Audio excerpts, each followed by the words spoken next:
today. Committee, we have a bill hearing on Senate Bill 161. We will open that hearing with an overview from our revisor, Tamara Lawrence. And I've been informed that the revisor's office is not immune to the illness going around, and so they are short-staffed. So please be patient and extend some grace. Thank you, Madam Chair. I appreciate that. And good morning, committee. Senate Bill 161 would enact a new section of law that would require approval by an act of the legislature before any state agency seeks or implements a public assistance program waiver or other authorization from the federal government that would expand eligibility for any public assistance program or would increase costs to the state. This would not affect any state plan amendment or waiver program implemented prior to July 1, 2025. The bill would take effect on July 1 upon publication in the statute book, and I will be happy to take your questions. Committee, what questions do we have? Senator Alley. Thank you, Madam Chair. Thank you, Tamara, for being here. Could any of this legislation that we get from the federal government cause Kansas, our state, to have to do something that we don't know about? I am not sure. Are there any regulation, I guess, are there anything that if this public assistance program would obligate Kansas to do something? I guess is it by applying for this and somebody gets granted some public assistance, does that obligate Kansas to do anything? I believe that could be possible, but I will look into that a little bit further for you. Okay, thank you. Committee, other questions? Seeing none, thank you. We will move on to proponent testimony, and we are giving conferees 3 minutes each today. And we will begin with Brianna Sikma, Visiting Fellow, Opportunity Solutions Project. She's not there yet? Okay. Yes, Mr. Green. Sorry, Steve Green, Opportunity Solutions Project. I think it's Brian is in the waiting room, is what he responded with. My apologies, Brian.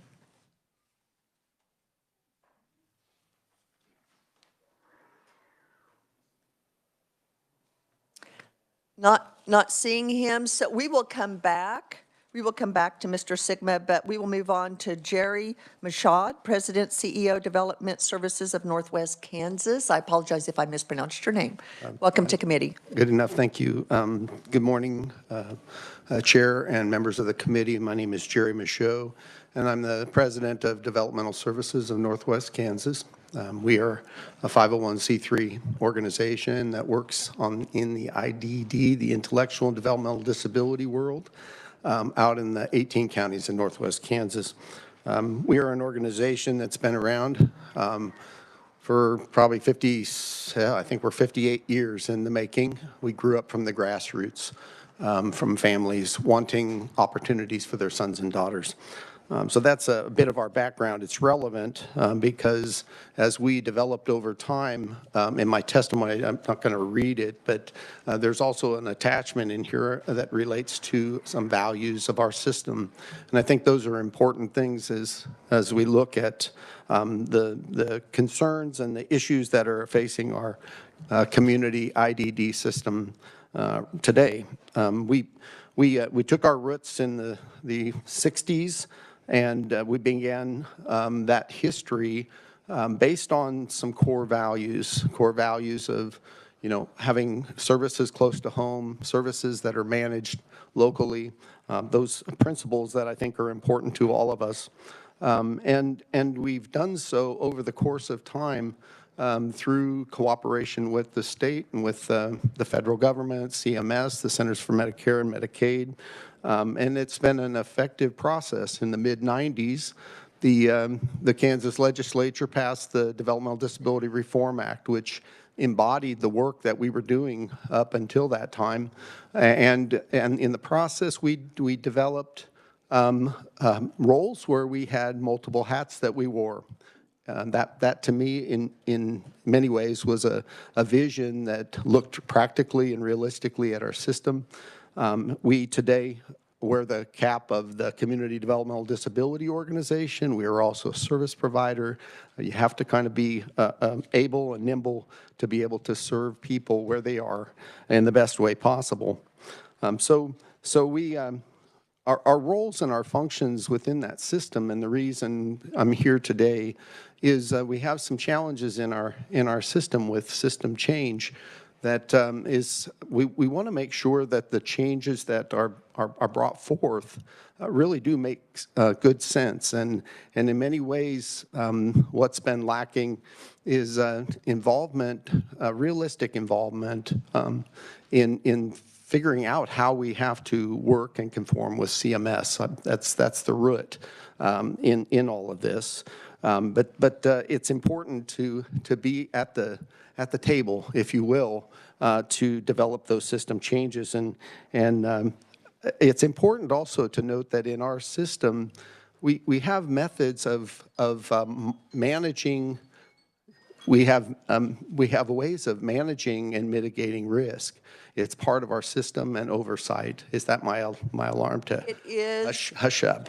Okay, let me wrap up quickly. In the process, we have a responsibility to work closely with the state. That is our commitment. We're willing to do that.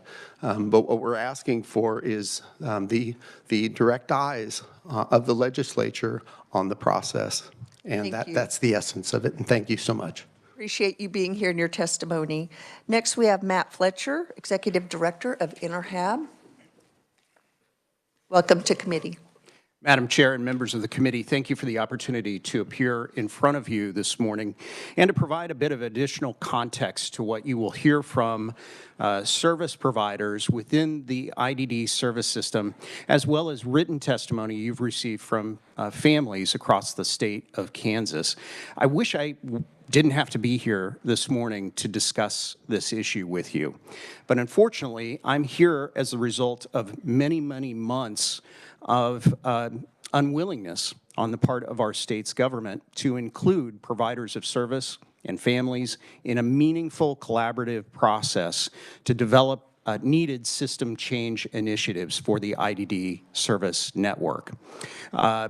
The state of Kansas, like every other state in the union, is required to respond to federal concerns. We receive a great deal of funds through the federal government in terms of Medicaid.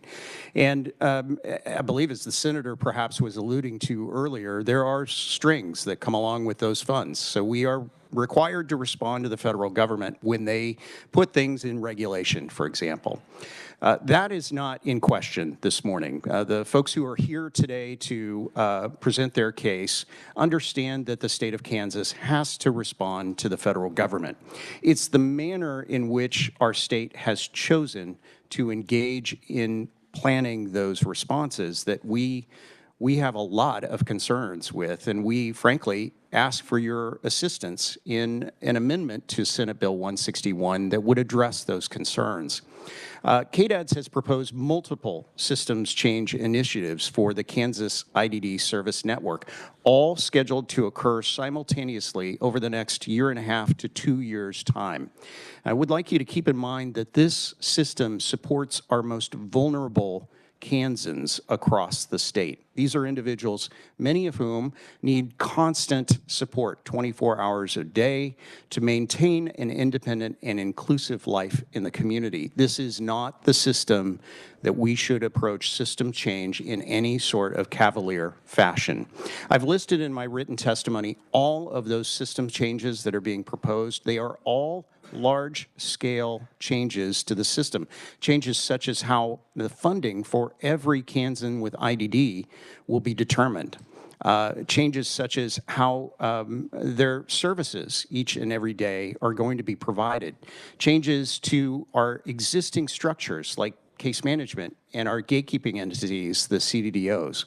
These are not small changes. They are massive in their scope, and they are all going to occur on top of one another. At the same time, the state brings 1,000 new people into service off the waiting list. At the same time, we develop a new support waiver for this population and many other changes as well. The last page of my testimony includes some suggested language if you were so inclined to consider an amendment to 161, and I would stand for questions at the appropriate time. Thank you. Thank you for being here. We do have one more proponent, and then we will open it up for questions for the proponents. Thank you. I do believe we have Brian Sikma on WebEx now. Brian, are you there?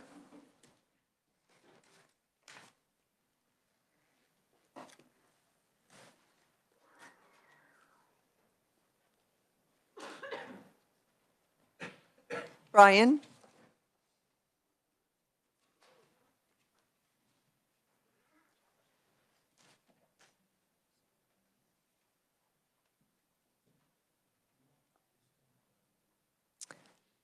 Are you on mute? Brian, we cannot hear you.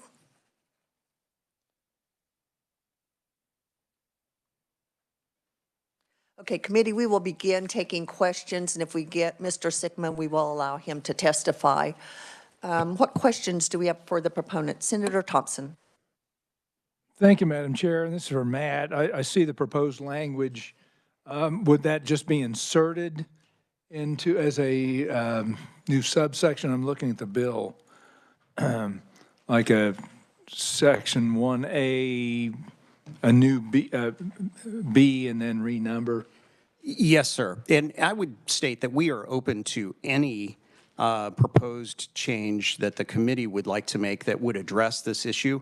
We were concerned that the language in the bill with the triggers on either a new waiver being proposed or cost-based changes, that it wouldn't be sufficient to catch the issues that we're speaking to this morning. So I'm not as gifted at the crafting of legislative language as many of the folks who are sitting around this table, and I would yield to the experience and knowledge. Gives us guidance, though. Yes, thank you, sir. And Madam Chair, if I can also point out, we had an additional conferee present this morning that maybe just wasn't on the list, or maybe she was listed as written-only testimony, but Rachel Newman is also present this morning as well.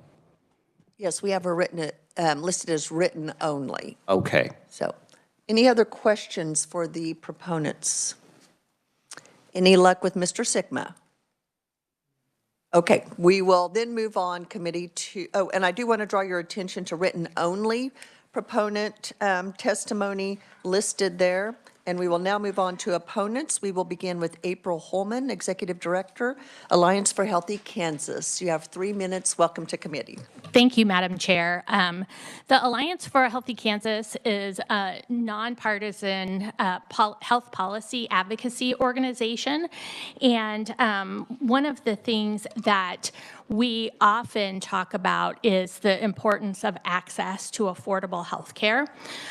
So when we voice concern about this bill, it's really in the context of the Medicaid program as opposed to some of the other assistance programs that might be out there.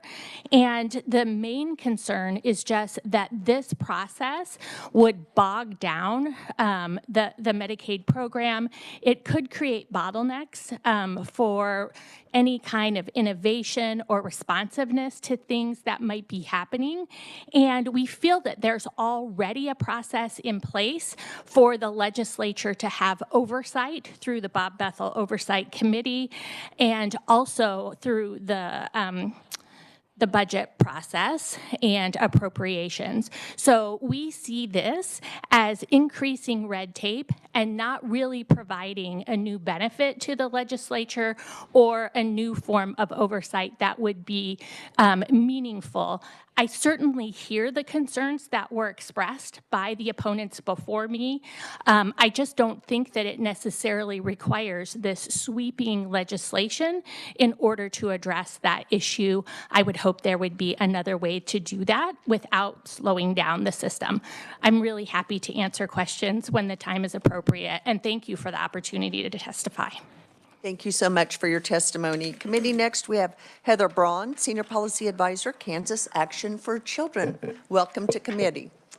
Good morning, Madam Chair and members of the committee. I am Heather Brahm, Senior Policy Advisor with Kansas Action for Children.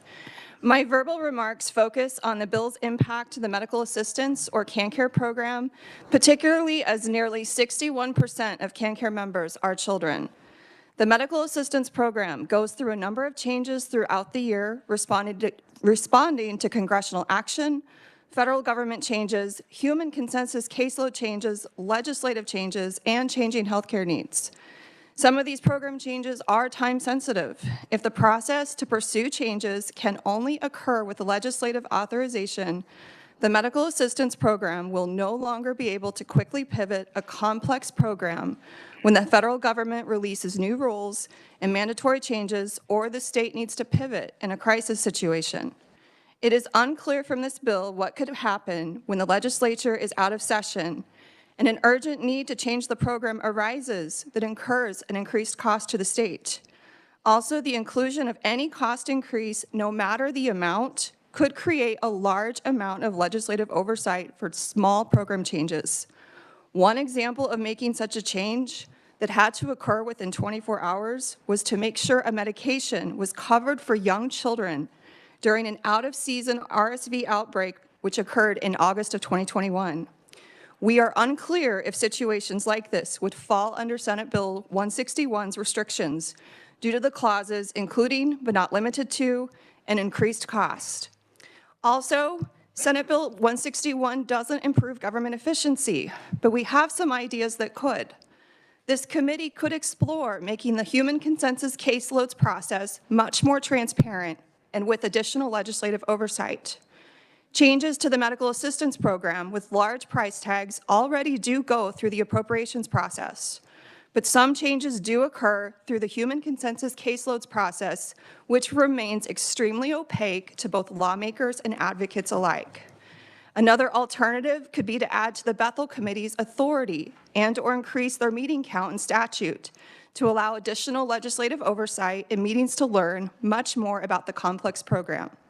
For all these reasons and more found in our written testimony, we respectfully request the committee oppose Senate Bill 161 and instead consider some of our recommendations. Thank you for the opportunity to testify, and I'll stand for questions at the appropriate time. Thank you so much. Committee, next we have Sean Gatewood on behalf of CanCare Advocates Network. Welcome to committee. Thank you, Madam Chair, members of the committee. Appreciate the opportunity to testify today. I represent, I think we're up to 45, 50 organizations that participate in the CanCare Advocates Network. And because of that, I've been through a number of processes around state plan amendments and waivers. And I just want to talk just a touch about the complications that this might create going through the waiver process. So the first to me that stands out is the public comment periods required for changes in waivers. So CMS and the state require public comment periods for any of these changes that we have to go through. So they put that out for a certain period of time. The public is invited, particularly those that are involved in any given program, to participate, and then all of that comes back and gets processed. If something like this were to go into effect, it's unclear to me how much that would sort of draw things out. Because if the government is to actually respond to the people that comment period is there, sort of intended to allow, then you would have to come back for legislative approval. You might be years out from what I can understand about this. So this seems to be, a couple of issues that have come up, and I would encourage other stakeholders and the agencies to kind of come together to work those things out before we talk about broad sweeping changes for something that is, I believe, to be more of an isolated incident. So anyway, I will stand for questions at the appropriate time. Thank you very much. Thank you for your testimony.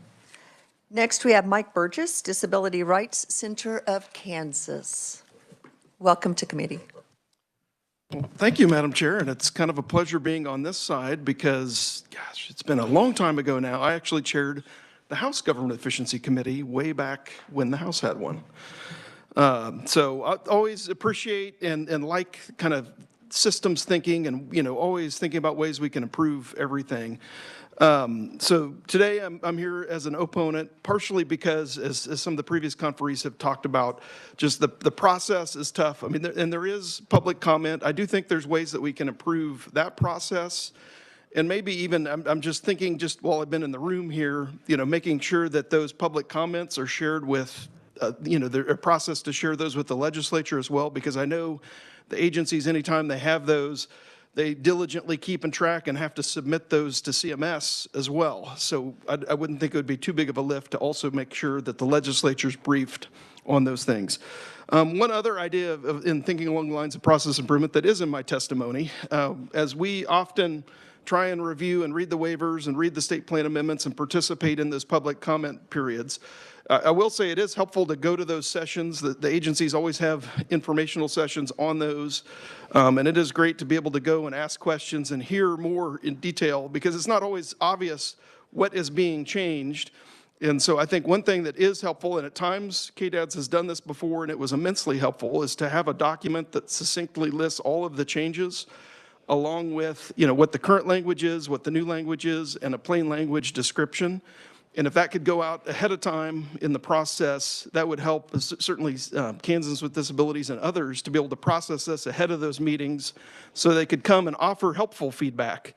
And so again, I'm happy to wrap up my comments and stand for questions at the appropriate time, but just I think that's one idea for a process improvement that would help everyone through this. And want to just appreciate the opportunity to share our concerns with the changes in 161 as they are now. So thank you. Thank you. Appreciate your testimony. And we have Karen Siebert, Advocacy and Policy Advisor on behalf of Harvesters Kansas Food Bank. Welcome to committee. Thank you. Thank you, Madam Chairwoman and committee.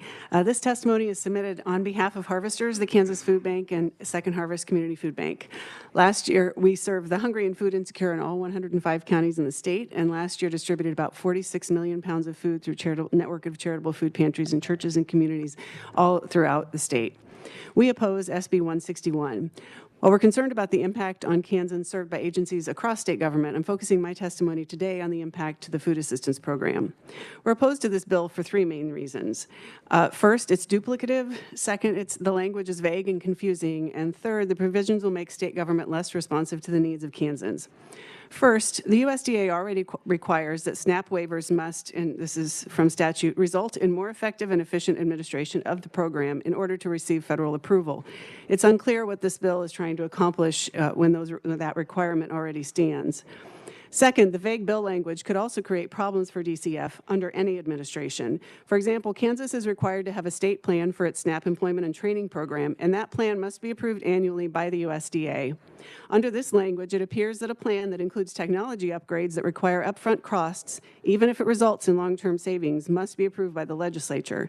Those state plans follow the federal fiscal year and would likely require that the legislature convene annually outside of the regular session for that review. And that's just one program in one department. Doesn't seem very efficient. But our biggest concern is that this bill would make Kansas government less responsive to the citizens that it serves. The administration, again, regardless of political party, needs to be able to respond quickly to emergency situations, even when our part-time legislature is not in session. This bill ties the hands of the state to be responsive in economic and natural disasters, whether it's one like the 2008 housing and stock market crash and subsequent recession, the COVID lockdown and food supply chain disaster of 2020, or a devastating tornado like the one in Greensburg in 2007. For example, Disaster SNAP, DSTAP as it's known, can help people who are not normally eligible for SNAP but have lost their homes, their jobs or workplaces, and or their food because of long-term power outages from natural disasters. It's a short-term assistance, usually just 1 month, but it can be briefly extended by the USDA. Just in the last 5 months, DSTAP has helped individuals and families in communities in North Carolina hit by Hurricane Helene and those in California impacted by wildfires. But under this bill, that would not be available to the citizens of Kansas without convening a special session of the legislature. That doesn't seem efficient. We respectfully ask that you please oppose SB 161. This bill will sow confusion and tie the hands of Kansas government, making it less responsive to the needs of its citizens. I'm happy to stand for questions at the appropriate time. Thank you. Thank you. Appreciate it. Committee, we are going to go back to Mr. Sigma, who I believe we now have the technology difficulties worked out, so we are going to allow his testimony, and then we will open it up to questions for the opponents. So, okay, Mr. Sigma, are you there? Hey, good morning, Madam Chair. There we are. You have 3 minutes. Welcome to committee. Awesome. Well, Madam Chair, members of the committee, my name is Brian Sigma, and I'm a visiting fellow with Opportunity Solutions Project, and I appreciate the chance to speak in support of Senate Bill 161. This bill is extremely important because it's about restoring legislative control over major public policy assistance decisions in Kansas. It ensures that any attempt to expand eligibility or increase cost in programs like Medicaid or food stamps must receive the sign-off and support of the legislative body, the body that is ultimately tasked with representing Kansans in the budgetary and fiscal process. Right now, state agencies can make sweeping changes through federal waivers without legislative approval, obligating millions of taxpayer dollars in additional spending while undermining key safeguards like work requirements and eligibility cross-checks, which ensure that dollars go directly to those who need them most. Kansas has already experienced the costly consequences of the status quo firsthand. In September of 2022, Governor Laura Kelly's Department of Health and Human Services unilaterally applied for and received a waiver from the Centers for Medicare and Medicaid Services at the federal level to implement a 12-month continuous eligibility for able-bodied persons and caretakers in the Medicaid program. This waiver automatically ensured that individuals who are on Medicaid would not be able to be removed from Medicaid, even though their income may have substantially increased or they otherwise did not meet eligibility requirements. The state of Kansas' own Medicaid data found that this waiver ended up slowing down the removal of approximately 40% of all enrollees who were no longer eligible for benefits. This had the direct impact not only of increasing spending for Kansas, but worse, diverting dollars away from those who are truly needy. I would also like to point out that when we deal with disaster assistance programs, those do not require a state waiver to implement them. Once disaster condition standards are met, the governor and the executive branch can work directly within the existing federal programs to ensure that Kansans have the needed relief that they need. This legislation would do nothing to slow down or stop that process. Without SB 161, unelected bureaucrats will continue making costly commitments on behalf of Kansas taxpayers without any accountability. If a policy change is truly needed, a long-term sustainable policy change could be accomplished and should be accomplished through the legislative process, not backdoor waivers and handshakes between bureaucrats in Kansas and Washington, D.C. It's time for Kansas legislators to take back control of public assistance dollars before more dollars are wasted on unproven programs. Senate Bill 161 is a common sense reform that restores transparency, accountability, and legislative authority over critical spending decisions. With that, Madam Chair, I'm certainly happy to take questions if there are any at the appropriate time. Thank you for your testimony. Okay, committee, what questions do we have for the opponents? Senator Thompson. Thank you, Madam Chair. Just recalling some previous info briefs that we had recently from the Inspector General about Medicaid fraud, Medicare fraud, and things of that nature. And I'm not sure how to ask this and of which opponent, but if we can save, the state can save money by removing people from the rolls who, for example, are on the Medicaid rolls who are already over the income level and need to be removed, then how wouldn't it help with this bill to give us some oversight if we were to create like a standing committee like Legislative Post Audit who could review the changes in public benefits beforehand and not interfere with the comment period, which I heard one objection. It's kind of a long rambling question, but the problem is, why shouldn't we demand some oversight when we heard from the Inspector General that they can make recommendations, but with no teeth, and nobody does anything about it. So I'd appreciate any comments from the opponents on that. Okay, it's open to whomever would like to take it. Ms. Braun, and just please reintroduce yourself for the record. Thank you. Madam Chair, Heather Braun from Kansas Action for Children, and I can speak specifically to the children piece of removing them when, if their income goes above a certain threshold. You cannot for 12 months at a time. It is mandated by Congress as of January 1st, 2024, that all children in the Medicaid and CHIP programs must keep their coverage for 12 months. That has been policy in Kansas going back to 1998. And it's critical for children in particular to keep their coverage for 12 months at a time, because if you are every month checking income, they will be going on and off insurance. And as we know, children are needing multiple well checks a year. They get sick, you're needing to check their progress. And if they're losing their health insurance, and then they're needing to get back on, and they're losing their health insurance, and they need to get back on, they are not getting those appointments. Also, churning, which is, that's what I'm describing, going on and off health insurance coverage, that actually costs the state more money to bring them on and off, on and off, on and off, on and off.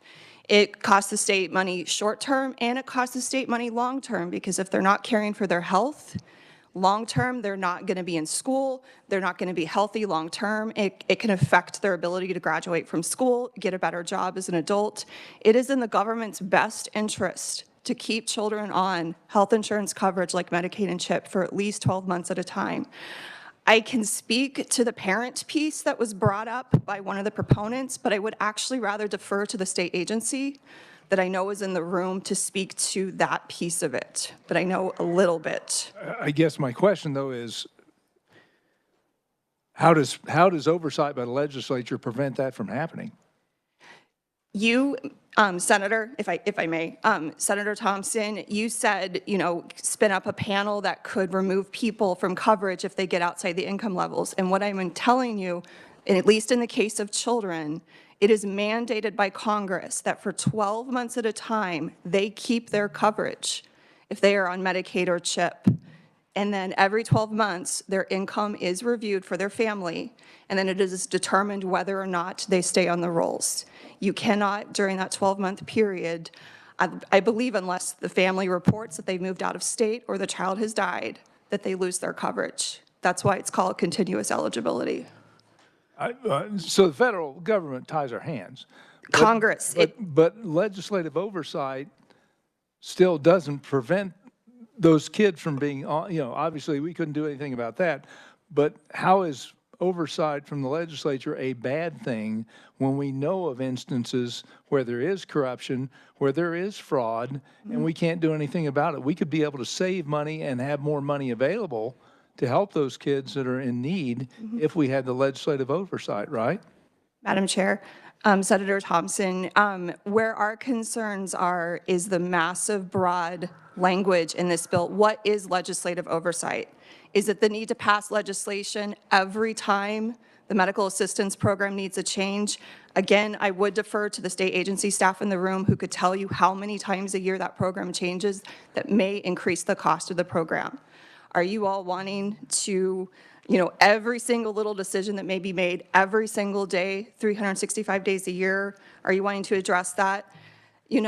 To get at some of your concerns, I think we need to be very careful in what kind of oversight is developed and needed. That's why we made the suggestions in our written testimony of looking at some alternative ways of doing that. So I'm going to piggyback on Senator Thompson's question. We're not talking about children. We're talking about able-bodied working adults being given expanded eligibility under a waiver that is meant to deal with children who are under continuous eligibility. So we're going to move on. Other questions for Senator Holscher? Thank you, Madam Chair. I do have a question for Christine, because I do believe she's here. I read your testimony. I do have a question.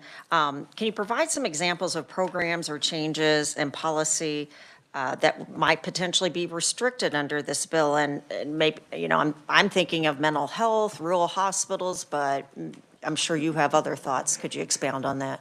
Yep, so I'm Christine Osterlin, Deputy Secretary for Agency Integration and State Medicaid Director with KDHE. So thank you for inviting me to committee. So yes, some things I would like to just provide some context to around the Medicaid program and the way that we read this bill. So Medicaid is required by the federal government to follow CMS guidance to the Medicare program for certain services and certain coverages. And so every year, the federal government will go through a review of rates of the Medicare program as well as adding coverage. And there are mandates. It's not 100%. It's not like everything Medicare does, Medicaid has to do, but it's a substantial amount. We're required to follow suit. And again, you heard testimony earlier that they are typically on a federal fiscal year basis, which is, of course, an October 1 through September 30th. So what will happen is we'll get guidance typically late July, sometime into August, with a January 1 implementation date. We'll find out any new coverages that Medicare is doing that becomes a mandate to Medicaid, and any rate increases that Medicare is doing that is also a Medicaid mandate. And again, it's not every service, but again, as we read this legislation, then again, we would need to convene a committee or a special session to review all those changes and any cost to the Medicaid program. But those don't come with want tos or you may, they come with you must. And again, typically there are costs involved to the state. If I can just follow up quickly, and thank you for being here. I'm a little surprised no one from the agencies offered testimony on this bill.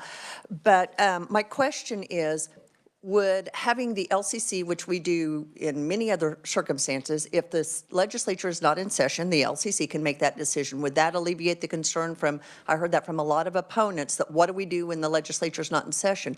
I would recommend a friendly amendment saying the LCC will then make that decision. Yeah, we take it to consensus caseloads today. And so when we have, and that's typically the fall consensus caseload that meets in November, we'll take what we've learned, what are the new requirements, and we will put it in our consensus caseload request, which, like I said, usually meets in early November. Thank you. And another question. I know we're talking about federal mandates, and I think everyone on this committee understands federal mandates and that, you know, that's not what we would be looking at. Are there instances, though, when applying for a waiver obligates state, increases costs to the state, or adds eligibility or extends eligibility without federal mandates? Does that ever happen? No, and I do want to clarify the continuous eligibility for adults. That was actually a KDHE error. So that continuous eligibility for adults actually began in 2010. When KDHE first implemented managed care under the 1115 waiver, which was referred to as the big waiver that we had for about 12 years, any eligibility group that you cover should be included in that waiver. That population was not included in the waiver that was submitted back in 2012 to the federal government. It came to light as the agency was starting to prepare to remove managed care out from that waiver. I think many of you were involved in our challenges with budget neutrality that we were having, that they identified that they had left that eligibility class out of that waiver. So when you see that amendment in 2021, that was not providing continuous eligibility for adults for the first time. That had actually been a long-standing policy. It was clarifying an error made in the original waiver because the waiver had to be in full compliance with our existing policy for then us to amend it to remove managed care. Again, lots of detail there, but I did want to clarify that amendment that you saw in 2021 was a correction of a previous error. Thank you. Committee, what other questions do we have? Senator Schmidt. Thank you, Madam Chair. Question for any of the opponents. We have a number of members of this committee that represent very rural districts, and I was wondering if you could speak to how maybe their districts might be impacted if this were to go through, if we see the continued assault on Kansas farmers and the programs they participate in at the federal level, and how their loss of income, loss of livelihood, loss of their businesses might be impacted. Thank you. So that probably is more on the SNAP or TANF side, so I don't know if someone else wants to speak to that. And if you would just please introduce yourself, thank you. Yes, good morning, committee. I'm Carla Whiteside Hicks, Director of Economic and Employment Services for Kansas Department for Children and Families. And I apologize, I thought that we had submitted testimony for this. What I will say is that it could impact, and what it could do is delay services. So for DCF, the programs that are impacted by this legislation. So, we've talked a lot about Medicaid, but TANF, our cash assistance program, food assistance, child care assistance, low-income energy assistance, our SNAP ENT program, our senior food boxes, temporary food assistance program, all of those programs have state plans, and all of them have the potential to have waivers. And we try very hard to work within the budget. Someone else mentioned the budget process, the appropriations process, and that's what we do. So if there is a waiver that would implement our state funding, we operate within our current approved funding, and then we request an enhancement for the following year. And if we get that enhancement, then we can move forward. But it could delay benefits, and it could reduce benefits, because there is someone mentioned that it is a duplicative process. So it would increase staff time to be able to manage the process of going through an approval process for all of our waivers, and that would give us less time to focus on benefits. Yes. Senator Schmidt. Thank you. And I guess knowing that, for example, Senator Moran has been very proactive and actually working to find a productive solution on these issues, have you been in contact with his office to help really understand the human impact of what could potentially be seeing in Kansas very soon? I have not. Personally, I cannot speak for our legislative liaison. That office may have. Any other questions? Senator Shane. Thank you, Madam Chair. And I guess this would be open up to any of the opponents. It feels like we're catastrophizing a little bit here on the potential impacts. I guess I'm struggling to see. I can understand the disconnect between the federal government's fiscal year and our fiscal year and how that sometimes creates some headaches. But I struggle to see where there would be really significant changes to a program that would be so urgent that it wouldn't be able to wait for 9 months until the next legislative session, assuming that change requirement came right at the end of like this current legislative session. So I guess I'm trying to better understand the urgency and the magnitude. And I don't know that I agree with the characterization that there would be loss of benefits or loss of programs. And what we're talking about here is legislative oversight of additional spend or of expansion. I don't see how that would interrupt current care or current programs to folks that are receiving the current program. So I guess speak to that, but that'd be some question or dialogue I'd like to have from the opponents. Madam Chair? Okay, I will start, and then I can turn it back over to KDHE. We do not always have a long runway to be able to implement. I believe it was mentioned earlier, and I will give you an example. The 2024 final rule for the CCDF program, Child Care Development Fund, brought some significant changes. The federal government actually encouraged Kansas to apply for a waiver so that we would remain in compliance and not start the process of financial sanctions for being out of compliance. So we did that. Fortunately, we were able to work with our partners at KDHE and implement the programs that we needed to so that we were in compliance. But we would have been out of compliance without that waiver, and that could mean a loss of federal funds. And again, we don't always have a long period of time to do that. Could you define what a long period of time is for me, or what a not long period of time is?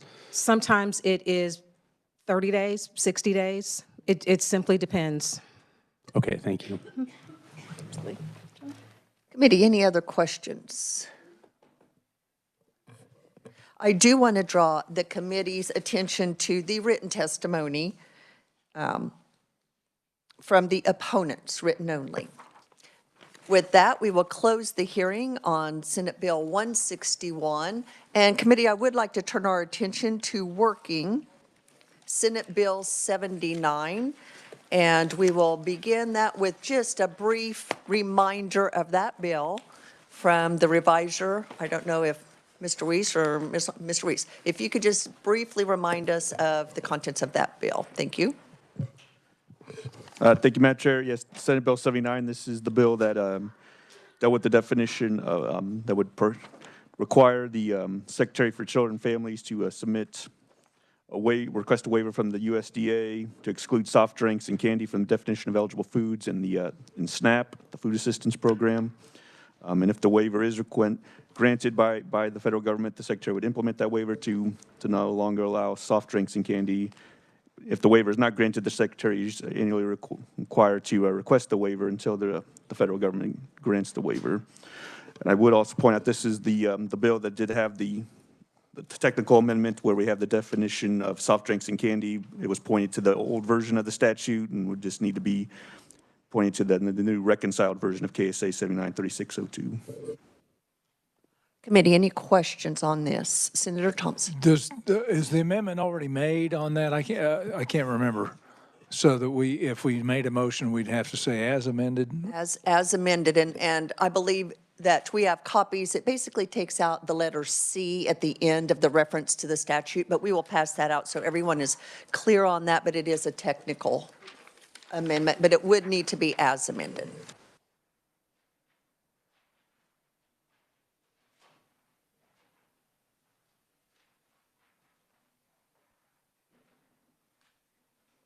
Any questions on the amendment? Okay, Senator Thompson. Adam, I think this is a good amendment, obviously technical amendment, so I move that we pass the amendment to Senate Bill 79 favorably. We have a motion on the amendment, a second from Senator Murphy. Any discussion on the amendment? Seeing none, all in favor say aye. Aye. Opposed, no. Okay, we are back on, motion passes, so we are back on the bill. Do we have a motion on the bill? Senator Thompson. I move we pass Senate Bill 79 as amended favorably. We have a motion. We have a second by Senator Murphy. Discussion on the motion. Senator Holscher. Thank you, Madam Chair. I just kind of question the intent of this bill because as brought forward by opponents and through the testimony, it seems like this would make life more challenging for poor people. And apparently there's no data that shows these restrictions have positive impact. Even the Kansas Chamber said they were opposed, indicating SNAP recipients consume the same amount of candy and soda as non-SNAP households. So it feels like maybe we're not addressing the root issue. So I guess my question is, what is the real objective of this bill in terms of, while it sounds like we're trying to make modifications in behavior, it doesn't address those root causes. So is it on the lines of, because this is a taxpayer funded, these are taxpayer funded programs, or like I said, I'm just kind of curious about the real objective here. Senator Thompson. Well, I think that, if somebody's receiving SNAP payments, we want them to eat healthy food.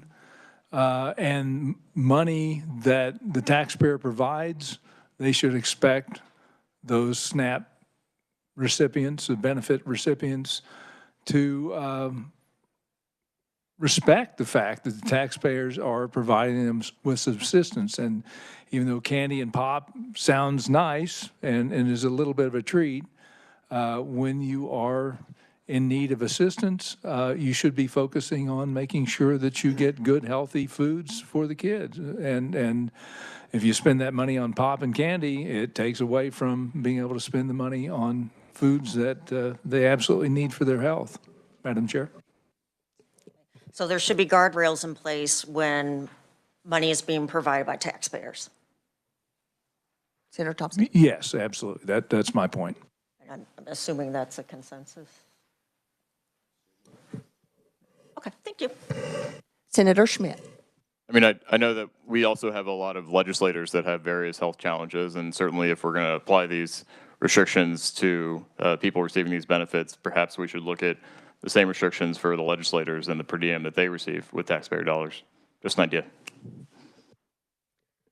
So are you equating per diems with SNAP benefits? Just suggesting that we should apply the same assessment on how we're spending taxpayer dollars and the people that are receiving those funds. Any other questions? Senator Shane. Thank you, Madam Chair. I think that the aim of our safety net programs in the state and in the country, especially in this case, are to help make sure that folks can live a life where they're free from hunger and thirst, and they have relative comfort in their life. And so I think that that's probably the overarching intent and goal of SNAP as it was envisioned back when it was created. And so living in that spirit, the goal is to help make sure that families and children are free from that fear and that discomfort of not being able to maintain sustenance and obtain food. I don't think that soda and candy necessarily fall into those categories of providing the necessities of life to provide that baseline safety net for our fellow citizens. So that'd be my comments on the bill. Thank you. Any other discussion, committee? Senator Thomas. Thank you, Madam Chair. Just kind of speaking from the heart here, I understand the intent of this bill. I'm not saying I disagree with the premise behind it. I will just throw out a word of caution. I do remember a time where the federal government implemented changes to school lunches that forced kids to eat healthier, and there were a lot of folks that were very critical of that. And so when I look at this bill, and while I agree with the intent, that's just something I think about is, you know, I feel like when that happened, I know my kids wasted a lot more food because of what they were forced to eat. And so just thinking out loud, just like I said, a word of caution that we're kind of venturing back into that mode where we were, and there was a lot of criticism behind the government saying we're going to force these kids to eat healthy. Not saying it was the wrong idea, but there was a lot of criticism. And so this bill to me gets close to that. And so I personally am struggling a little bit with this one. Thank you, Madam Chair. Thank you for sharing that. And I guess I would just see a distinction in a forced school lunch versus the ability to still choose baked goods, birthday cakes, you know, a variety that you still have those choices within this bill. Senator Alley. Thank you, Madam Chair. One of the concerns that was brought up during the hearing was the hardship it may cause the small independent grocers. But is it not true that SNAP and WIC both have a identifier on the shelf where the product is where it's displayed? Is that not true? Does anybody know? I do not know if that's the case. Does anyone? I will say I toured my local grocery store. Okay. And in the local grocery store, you have a SNAP label, and you have a WIC label. And if you are to buy a SNAP, it's identified right there. If you buy a WIC, it's there. So they were saying we'd have to change all that. It's just a matter of removing that label from that product is all that talks about, is my understanding. So thank you, ma'am. Any other comments or concerns? Senator Thompson. Just one other thing. Money is fungible. So, you know, if you get SNAP payments, you know, it supplements what you're able to buy. So with that SNAP money or the SNAP card, you should be buying you know, good food that sustains health. But I follow people into line and I see them, you know, pay for meat and stuff like with a SNAP card, and then they're buying, you know, all sorts of other stuff with the money that they have.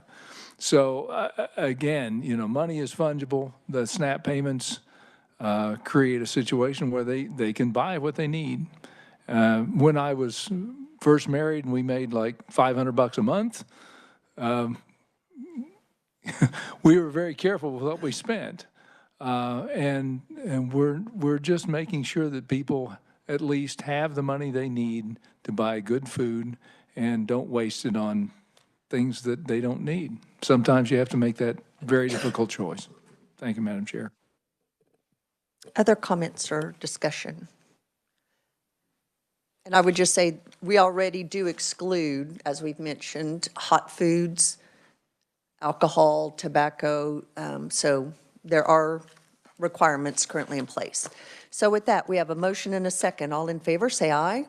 Aye. Opposed, no. Motion passes. So we will pass that Bill 79 out as amended. Committee, our time is up. I don't know if we'll be here tomorrow or not. Stay tuned, but we will have a hearing on Senate Bill 99 and continue to work bills as we have time. We are adjourned.